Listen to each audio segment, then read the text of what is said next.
It's got the soul, it's got the style, and now with the Red Rooster Performance exhaust, it's got the sound. Welcome back to 6Pistons Media. I'm Aditya, where passion meets performance. And let's see if this bike lives up to its name, the Honda Hness CB350. To know more about this bike, we need to look into its history. Back in the 70s, Honda had launched the amazing CB350F, which had an inline-4 Symphony. But fast forward to 2020, Honda had launched the Honda Hness CB350, which had only one reason, that was to take on the competition, that is a dominating classic 350. Now let's get into its looks. First and foremost, you'll notice a lot of chrome, which looks kind of good but difficult to maintain. And when you move to the front, you'll find a beautiful looking front mudguard finished in chrome, a front telescopic fork, LED turn signals, LED headlights with chrome surround, and you've got a dual horn with chrome finish. And on the sides, you've got a good looking 15-liter tank, which is kind of decent for long journeys. On the side, you've got a flimsy looking panel, but does the job quite decent. On the sides, you've even got exhaust. Now this is a modified exhaust, but it's still legal. And it's quite elegant with this exhaust on this bike. At the rear, you've got a chrome mudguard, LED turn signals, LED tail light, and the number plate section feels quite flimsy. At the sides, you've even got a sari guard, which is quite decent. It's quite strong. Let's see. And the rear suspension, it's got two shocks. It is quite compliant. You've got a bit of adjustability. And the rear tire is a 130 section 1. The front is 100.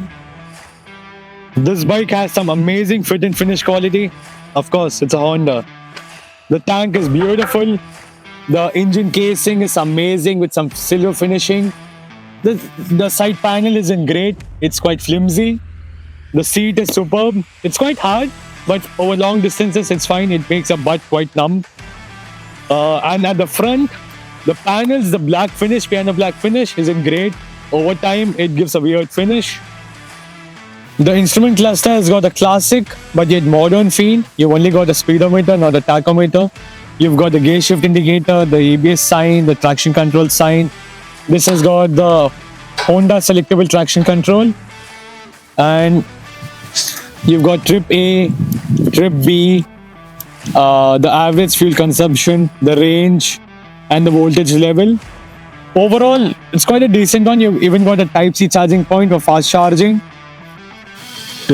Speaking of the instrument cluster, it's got a very neat look, and when you turn on the engine, this always gives me a grin on my face.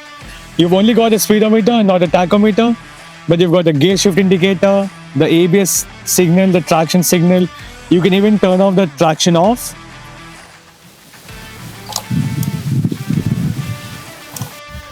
Now the pillion rider will just hop onto the bike and you get a reference of how it feels. I'm just over 5 feet 10, and my initial impressions are the riding position for the pillion rider is very comfortable, and I've been on quite some long rides with Aditya over here, and my impressions are like it is very comfortable for the longer rides.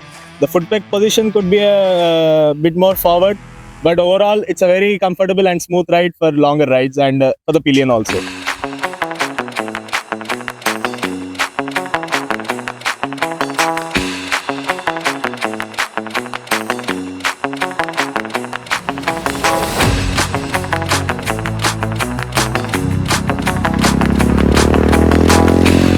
Now let's dive into the riding bit.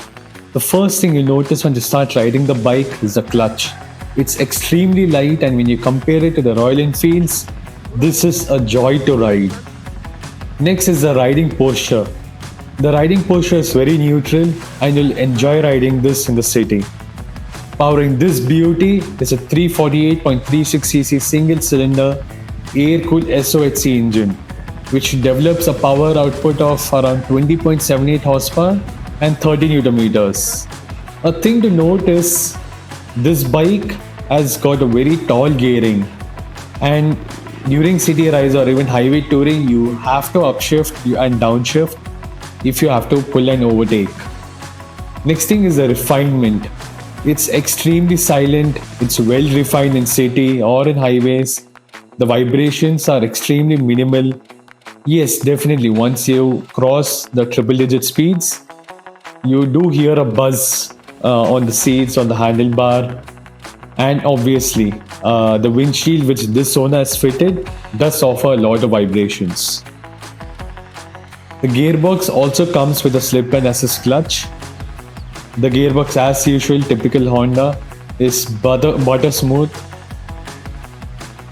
Now we come to ride and handling. The ride quality is sublime. It's very smooth. You get a composed ride, and when you compare it to the classic 350 or even the Meteor, this offers a better ride. The handling part, this chassis offers you a lot of confidence in corners. You can always go for corner carving, etc. Now this is the part where you all are waiting for. Where does this bike stand in? If you compare it against its competitors like the Royal Enfield, the Benelli, the Java, this is clearly a winner. With its modern appeal with retro touches, the beautiful engine with that exhaust, Honda's reliability, the service, maintenance, this is clearly a winner. So guys, thanks for watching. Ride safe, ride hard. Make sure to like, subscribe and share it to the others. That's all. Thank you.